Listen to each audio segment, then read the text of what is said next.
My name is Kayla Cox, Kayla Cox. My client is Jillian Ryan, Gillian,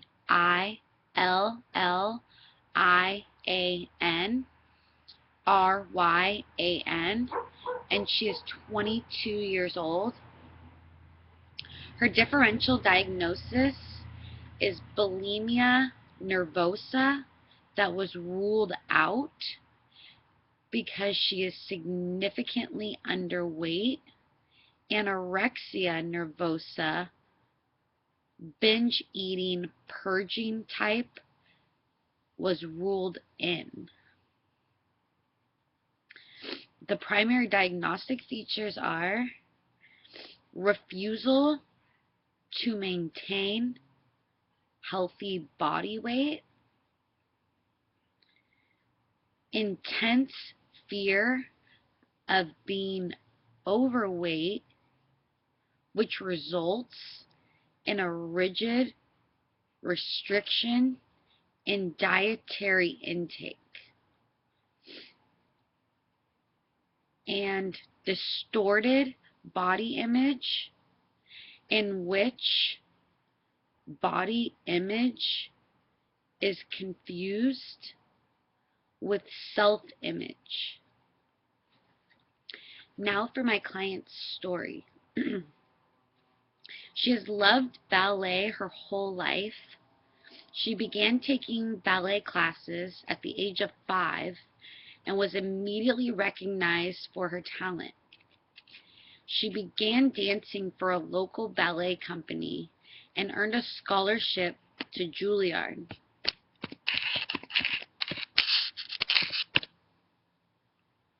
When she arrived at Juilliard, her battle with weight began. Her dance teacher said that she needed to do something about her full hips.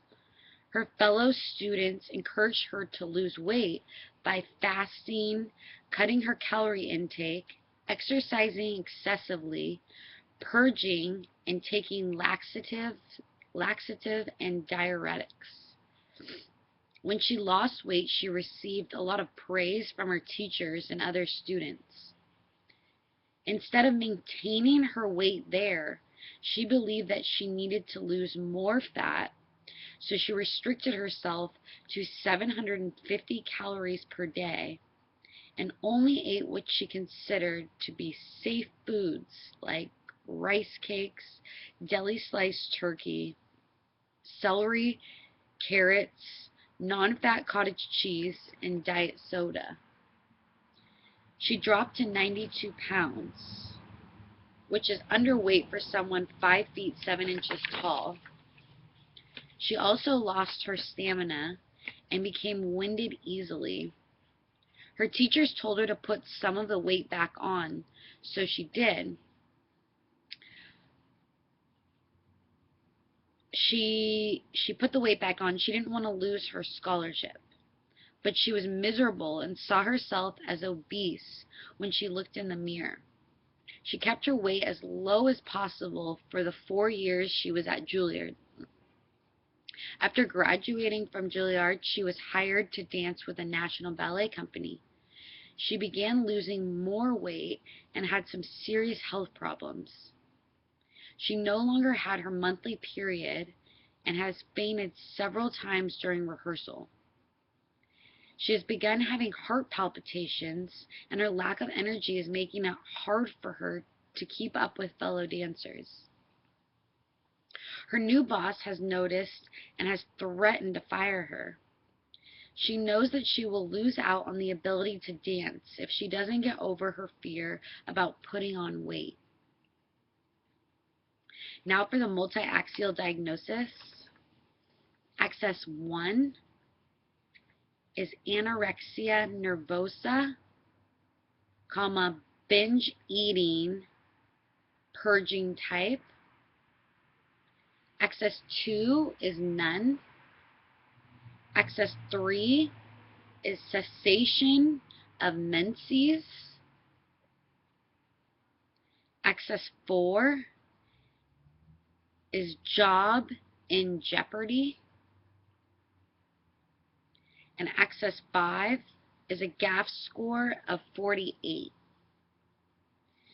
There are 4 theoretical perspectives that apply to this case. First, the biological perspective.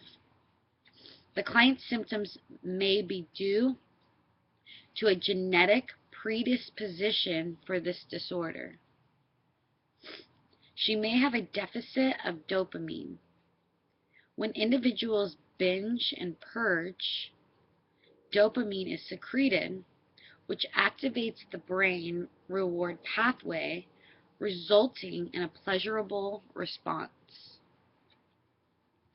This increases the likelihood that binging and purging will reoccur. She may also have a deficit of the neurotransmitter serotonin. Next, the cognitive perspective.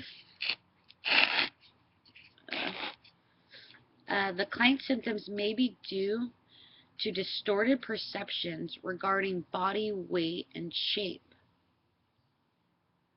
The fear of being fat causes her to restrict eating or purge after eating a full meal. Perfectionist thinking may result in her symptoms. She may be an overachiever and try very hard to please others, yet she feels worthless. Perfectionism creates an overly harsh, self-critical view. Next, the socio-cultural perspective.